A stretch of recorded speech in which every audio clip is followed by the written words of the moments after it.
মাঠের ৯০ মিনিট তারা সবাই এক দল এক প্রাণ। স্পেনের জার্সিতে প্রতিপক্ষ আর্জেন্টিনাকে চূর্ণ করে এনেছেন গৌরব, উড়িয়েছেন স্পেনের ঝান্ডা। তবে দেশের পতাকার পাশাপাশি ফাইনালের মঞ্চে উড়েছে বহু রং আর ডিজাইনের পতাকাও। স্পেনের এই বৈচিত্র্যময় উদযাপনে সাক্ষী হয়েছে ফুটবল বিশ্ব। শিরোপা উদযাপনের আগে স্পেনের ফুটবলারদের কারো হাতে কারো বা কোমরে বাঁধা ছিল ভিন্ন পতাকা। বিষয়টি নিশ্চয়ই দৃষ্টিগোচর হয়েছে। বিশ্বমঞ্চে রদ্রিগো, ফেরান তোরেসদের ফাইনালের মঞ্চে শিরোপা উদযাপনে খুব বেশি মুহূর্ত না থাকায় ব্যাপারটির সাথে অনেকেই অপরিচিত। তারকা ফুটবলার পেদ্রি যখন বিশ্বকাপের ট্রফি উঁচিয়ে ধরেন, তার গায়ে জড়ানো ছিল কানারি দ্বীপপুঞ্জের পতাকা।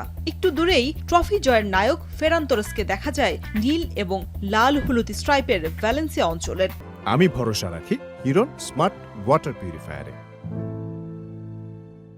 ইগলেসিয়াস গ্যালিসিয়া অঞ্চলের দানি ওলমো এবং অ্যালেক্স বায়েনা তেরেসা এবং রোকেতাস দে মারে শহরের পতাকা নিয়ে উদযাপনে মাতেন।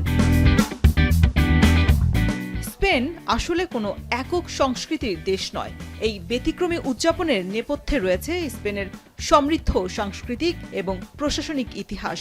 পঞ্চদশ থেকে সপ্তদশ শতাব্দীর মধ্যে বেশ কয়েকটি আলাদা রাজ্য একত্রিত হয়ে বর্তমান স্পেন গঠন হয়। ফলে ভৌগোলিক এবং রাজনৈতিকভাবে এক হলেও প্রতিটি অঞ্চলের নিজস্ব সংস্কৃতি এবং ঐতিহাসিক পরিচয় অত্যন্ত সুদৃঢ়।